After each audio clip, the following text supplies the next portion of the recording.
여기 느헤미야 에 보게 되면 여기에서도 모든 하나님의 택한 백성들이 모여서 설교를, 이게 설교로도 말할 수 있지만 그런데 설교는 아니에요. 그래서 하나님의 율법을 낭독하고 그 율법을 듣고 또 거기에 대해서 중간중간에 레위 사람들이 그 율법의 의미를 설명해 주는 거죠. 설교하고는 좀 다르죠.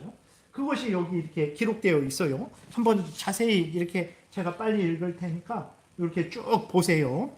에스라가 모든 백성 위에 서서 그들 목전에 책을 펴니 책을 펼 때에 모든 백성이 일어서니라. 그러니까 이 율법책, 하나님의 말씀이죠. 그 당시에는 이제 이렇게 성경 전체가 있었던 것은 아니죠.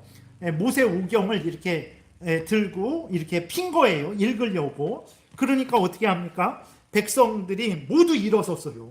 그러니까 이 하나님은 안 보이죠. 근데 그들은 이 성경 말씀을 이렇게 낭독할 때, 들을 때 그것을 하나님이 하시는 말씀으로, 하나님이 하시는 것으로 그들은 생각했던 거죠. 그래서 이 율법책을 펴니까 하나님의 말씀을 피는 거죠. 하나님의 말씀이, 우리를 향한 하나님의 말씀이 지금 들려지겠구나 라고 해서 그것이 하나님이 우리에게 말씀하시는 것으로 믿고 그들이 일어선 거예요. 그리고 6절에 에스라가 위대하신 하나님 여호와를 송축하며 모든 백성이 손을 들고 아멘 아멘 하고, 그러니까 하나님을 찬양합시다, 영광 받으시기 바랍니다 그러면서 하나님을 찬양했을 때 모든 백성들이 가만히 있었던 것이 아니라 함께 동참을 한 거죠. 아멘 아멘 하고 응답하고 몸을 굽혀 얼굴을 땅에 대고 여호와께 경배하니라. 하나님께 실제적으로 하나님은 보이지 않았지만 하나님이 함께 계셔서 자기들에게 말씀하시는 것으로 받았고 자기들의 찬송을 하나님이 자기들의 기도를 다 받으시는 줄 알고 실제로 하나님 앞에 믿음으로 이들이 이렇게 예배를 드린 거죠. 7절에 예수아와 바니와 세레비아와 야민과 악굽과 사부대와 호디야와 마아세야와 그리다와 아사랴와 요사박과 하난과 불라야와 레위 사람들은 백성이 자리에 서 있는 동안 그들에게 율법을 깨닫게 하였는데 하나님의 율법책을 낭독하고 그 뜻을 해석하여 백성에게 그 낭독하는 것을 다 깨닫게 하니, 그리고 이렇게 하나님의 율법을 이렇게 하나님의 그 약속의 언약의 말씀을 낭독을 하고 그 낭독하면서 그 의미를 조금씩 이렇게 설명해 주는 거죠. 그 다음에 9절, 백성이 율법의 말씀을 듣고 다 우는지라. 총독 느헤미야와 제사장 겸 학사 에스라와 백성을 가르치는 레위 사람들이 모든 백성에게 이르기를 오늘은 너희 하나님 여호와의 성일이니 슬퍼하지 말며 울지 말라 하고, 느헤미야가 또 그들에게 이르기를 너희는 가서 살찐 것을 먹고 단 것을 마시되 준비하지 못한 자에게는 나누어 주라. 이 날은 우리 주의 성일이니 금심하지 말라. 여호와로 인하여 기뻐하는 것이 너희의 힘이니라 하고, 괜찮을 것 같아요. 이렇게 성경에 보게 되면 이렇게 설교를 하는 것도 있고 동시에 설교가 아니고 하나님의 율법을 공통 이렇게 함께 모든 하나님의 언약 백성들이 하나님의 말씀을 낭독하는 시간이 있었던 것을 우리가 보게 되죠. 그래서 예배 중에 우리가 다시 예배 모범으로 돌아오면 예배 때에 그래서 성경 봉독이라는 순서가 있는 거예요. 근데 그것이 좀 이렇게 축소가 되어서 오늘날에는 교동문으로 대체하고 있다라는 것을 우리가 알면 되겠습니다. 그 다음에 그 뒤에 보게 되면 목사나 목사나 그 밖에 허락을 받은 사람이 봉독한다라고 그랬죠. 왜 그러냐면 이 성경 봉독은 그냥 예배 중에 한 순서인 거예요. 그렇기 때문에 예배를 인도하는 사람에 의해서 그 일이 행해져야 되는 것이고, 또 그렇게 하다가 우리가 느헤미야에서도 본 것처럼 중간중간에 모르는 부분들은 짧게 설명을 좀 해주는 부분들이 있거든요. 그건 설교가 아니고, 그렇기 때문에 성경을 전문적으로 아는 그러한 목사나 또 아니면 강도사나 그렇게 이 성경 말씀을 맡은 자가 그 성경 봉독을 해야 된다라고 이렇게 말을 하고 있는 거죠. 그 밖에 허락을 받은 사람이라는 것이 바로 그러한 의미인 겁니다. 그 다음에 이 사무엘상 9장에 보게 되면 하나님의 말씀이 봉독될 때 우리는 어떤 마음과 태도로 하나님의 말씀을 들어야 되냐. 설교도 마찬가지고 성경 봉독하는 그러한 것도 마찬가지고 어떤 마음과 태도로 하나님의 말씀을 들어야 되나 교독하겠습니다. 엘리가 사무엘에게 이르되 가서 누웠다가 그가 너를 부르시거든 내가 말하기를 여호와여 말씀하옵소서 주의 종이 듣겠나이다 하라 하니 이에 사무엘이 가서 자기 처소에 누우니라. 여호와께서 임하여 서서 전과 같이 사무엘아 사무엘아 부르시는지라. 사무엘이 이르되 말씀하옵소서 주의 종이 듣겠나이다 하니 이렇게 하나님의 말씀을 듣고자 하는 마음과 태도를 우리가 가지고 하나님의 말씀을 들어야 되는 거죠. 근데 질문 드리겠습니다. 여러분들이 한번 마음으로 생각해 보세요. 하나님이 우리에게 어떻게 말씀하실까요? 한번 마음속으로 한번 대답해 보세요. 사무엘에게는 직접 나타나셨어요. 나타나셔갖고 사무엘아 사무엘아 그런데 사무엘이 어리니까 이게 하나님이 부르시는 건 줄 모르고 엘리가 부르는 줄 알고 자꾸 엘리에게 갔던 거거든요. 그러니까 엘리도 처음에는 모르고 사무엘이 꿈꿨나 왜 그러냐 그냥 가서 자라 이렇게 하는데 3번씩이나 그러니까 그때서야 이거는 하나님이 사무엘을 부르시는 거구나 해갖고 사무엘에게 이렇게 하라라고 명령을 한 거거든요. 근데 사무엘에게는 하나님이 나타나셔서 직접 음성으로 사무엘아 사무엘아 그렇게 불렀어요. 그러니까 사무엘이 주여 말씀하옵소서 주의 종이 듣겠나이다 라고 했는데 오늘 우리에게는 하나님이 누구야 뭐 이렇게 부르시지 않는단 말이에요. 하나님이 어떻게 우리에게 말씀하실까요?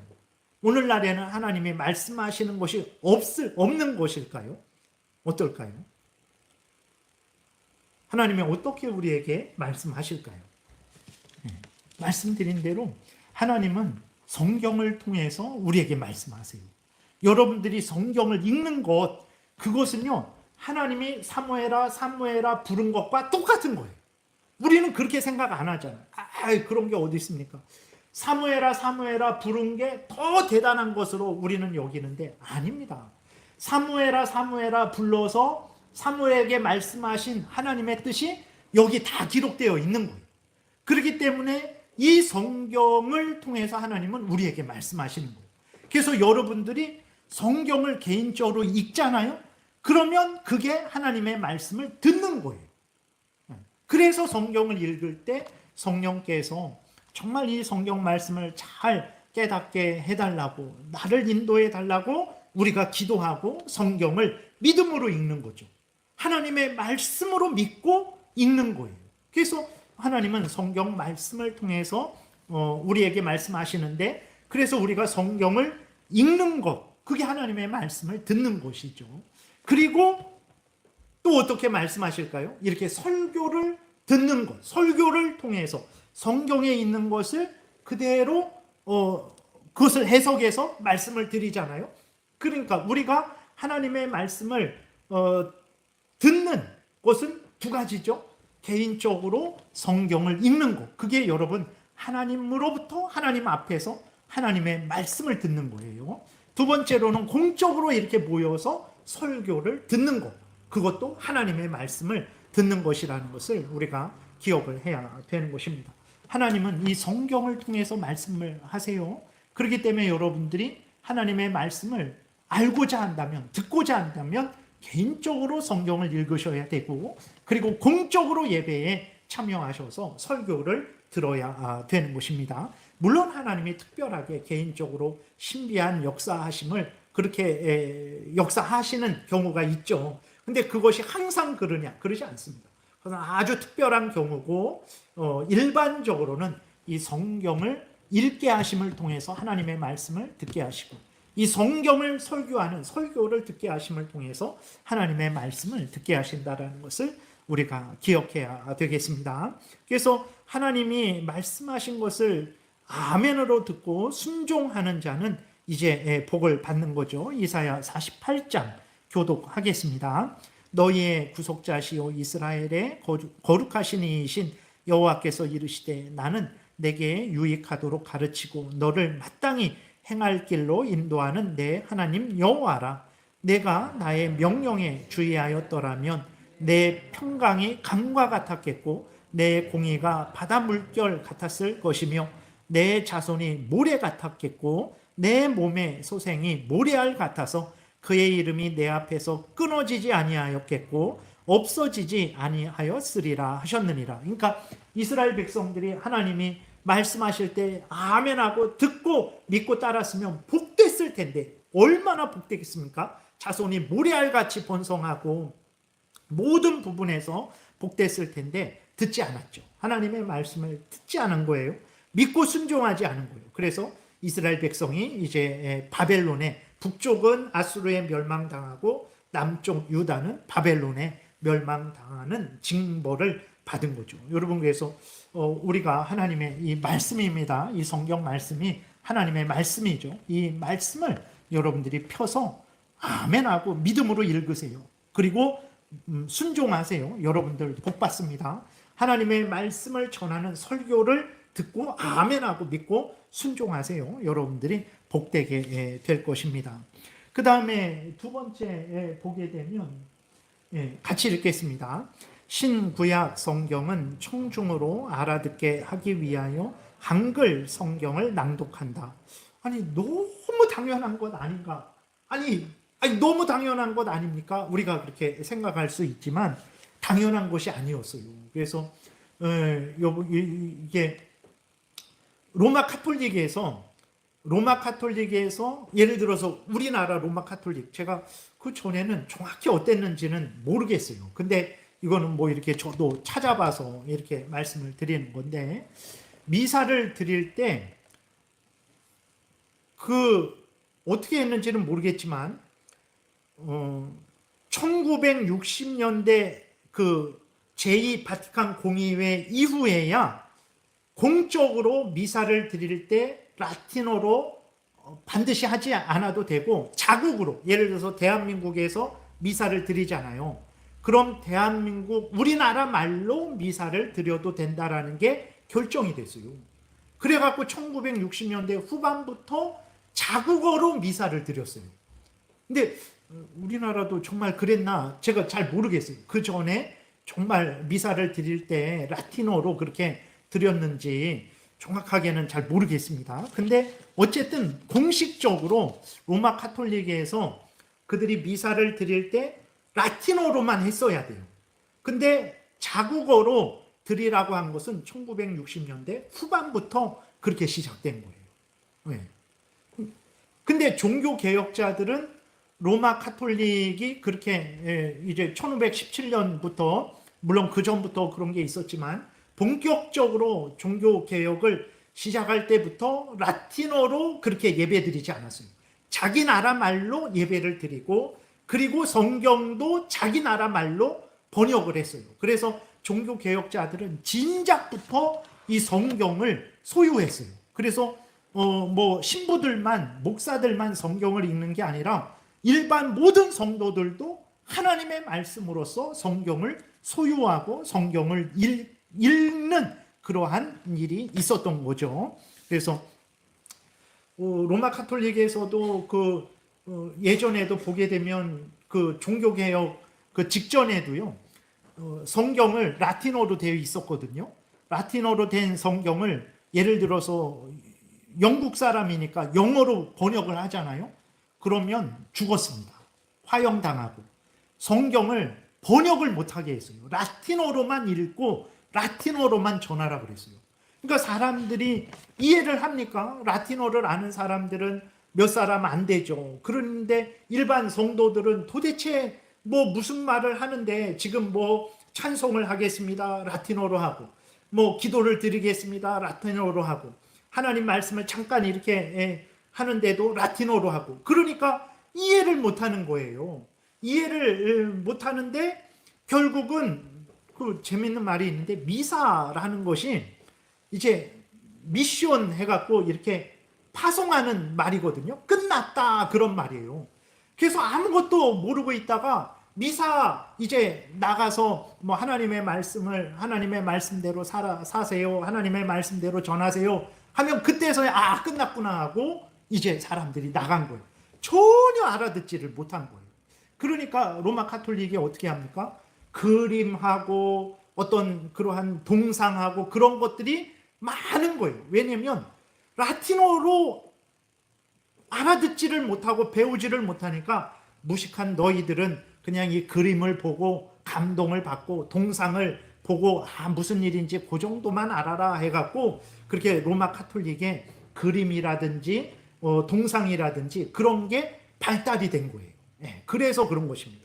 하나님의 말씀을 전하지 않으니까 다른 것으로 이제 얻어야 되는데 그것이 바로 그림이나 동상이나 이런 것들을 통해서 성도들을 교육했죠. 그러니까 성도들이 하나님의 말씀을 몰라요. 이게 덮여 있어요. 그러니까 저만 읽는 거예요. 예를 들어서 저만 성경을 읽어요.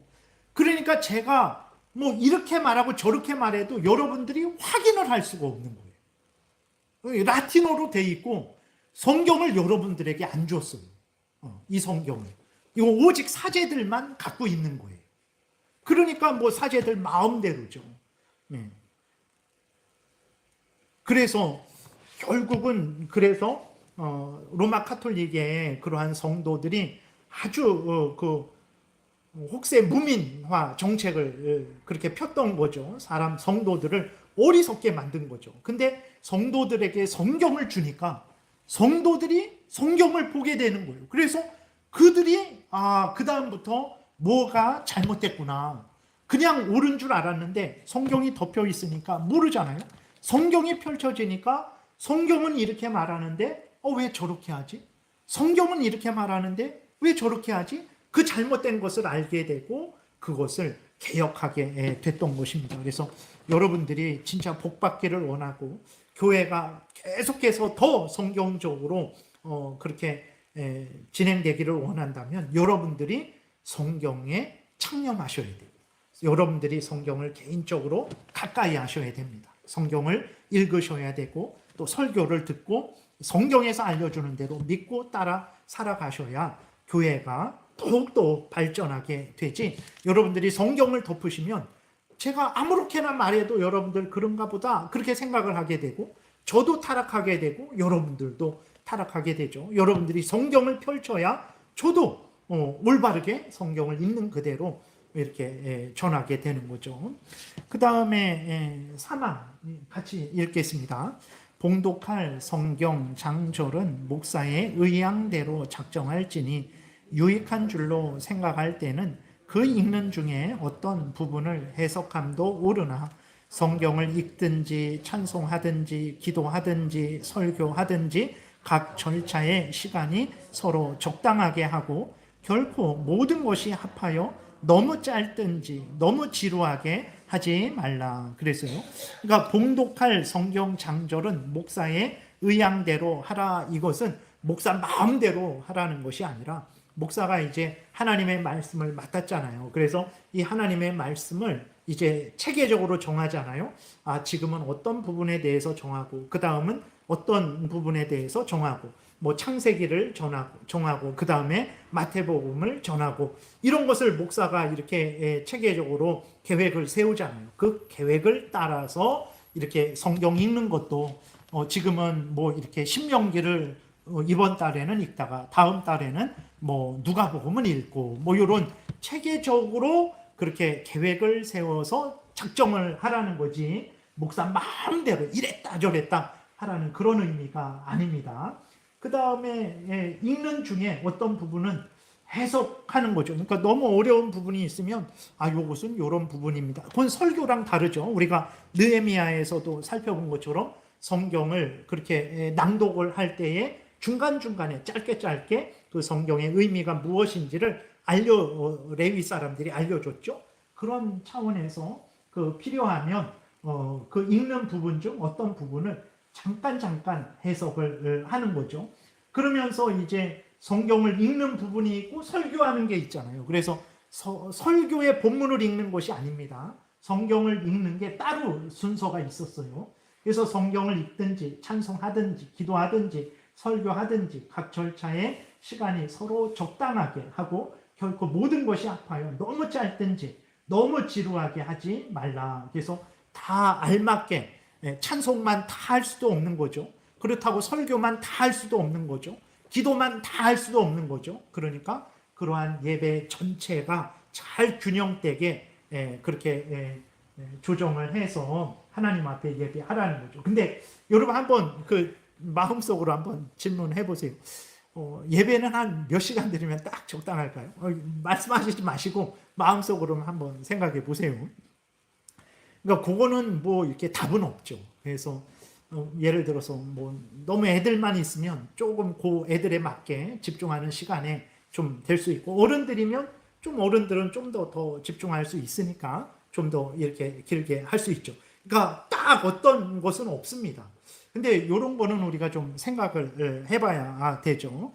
그래서 예를 들어서 설교 시간은 일반적으로 오늘날에 30분 정도 딱 하는 것 같아요. 이렇게 대형 교회일수록 뭐 한 25분 그냥 딱 전하고 이게 딱 끝나거든요. 근데 저는 좀 길게 하죠. 길면 50분 할 때도 있고 뭐 한 45분 할 때도 있고 그런데 근데 여러분 한번 생각해 보세요. 초등학교 수업 시간이 몇 분 정도 될까요? 40분 정도 되죠. 이제 중고등학교들은 이제 50분 정도 하죠. 대학생 되고 그러면 어떤 때에는 이제 2~3시간짜리를 그냥 한 번에 하기도 하고, 아니면 중간에 뭐 1시간 반 하다가 쉬다가 또 한 번 뭐 이렇게 하기도 하고 뭐 그러기도 하거든요. 그래서 우리가 그러니까 그렇다고 너무 지루하면 안 되지만 또 너무 우리가 이렇게 짧아도 안 되죠. 그래서 지금도 여러분 지루할 수도 있는데 벌써 3시 20분이에요. 이제 천천히 마무리해야 되는데 벌써 보게 되면 지금 사망, 이렇게 예배 때의 성경 봉독에 대해서 사망 읽었는데 벌써 시간이 이렇게 돼버렸어요. 근데 만약에 여러분 30분을 한다고 생각해 보세요. 이거 갖고 1년 갈 것 같아요. 1년. 그러면 이것만 하지 않고 또 다른 것도 해야 되는 거거든요. 그러니 시간이 너무 없어요. 그러니까 대강 수박 겉핥기식으로 그냥 읽고 넘어가고 막 이런 식이 좀 되겠죠. 그래서 너무 이렇게 지루하지도 않고 또 그렇다고 너무 짧아갖고 알아야 될 것도 알지 못하고 그냥 너무 대강 넘어가지도 않게 적당히 좀 해야 됩니다. 그래서 혹시라도 여러분들 뭐 어떤 분은 짧게 느낄 수도 있고 어떤 분은 아이고 길게 느낄 수도 있지만 제가 한 요 정도면 되겠다 싶어 갖고 그냥 요 정도로 하는 거거든요. 그래서 여러분들이 또 그러한 것들을 잘 좀 이해해 주시고 또 함께 이렇게 동참해 주시기를 바랍니다. 그래서 물론 이렇게 예배 전체 시간이 있잖아요. 아유, 애들은 수업 시간 40분인데 우리는 예배 전체로 하면은 더 길지 않습니까? 그렇죠. 근데 그래도 어쨌든 보게 되면 거기에 찬송도 3~4곡 그렇게 부르죠. 기도도 있죠. 헌금하는 시간도 있죠. 근데 우리는 너무 예배를 좀 지루해 하는 것 같아요. 그래서 너무 길면 안 됩니다. 물론 맞습니다. 근데 또 너무 짧게만 요구하는 것도 옳지는 않습니다. 그래서 여러분들이 하나님의 말씀을 충분히 잘 좀 이렇게 듣고 배울 수 있는 그 정도의 시간은 그냥 마땅하다라고 여러분들이 그렇게 또 이해를 해 주셔야 되겠습니다. 기도드릴게요. 하나님 아버지 감사합니다. 성경을 통해서 우리가 예배를 드릴 때에 어떤 순서를 가져야 되는지, 또 그때 가져야 되는 순서는 또 구체적으로 어떻게 행해야 되는지 원칙적으로 우리에게 알려주셔서 감사합니다. 하나님, 우리 마음대로 예배를 드리지 말게 도우시고 이렇게 성경에서 알려주는 것을 자세히 살펴서 하나님이 알려주시는 대로 행하게 도우소서. 그것이 하나님이 기뻐하실 것이고 또 우리에게도 복이 될 줄 믿사오니 항상 성경이 알려주는 대로 모든 삶을 사는, 특별히 하나님 앞에 예배하는 우리 모두가 되게 도우소서. 예수님 이름으로 기도드렸습니다. 아멘.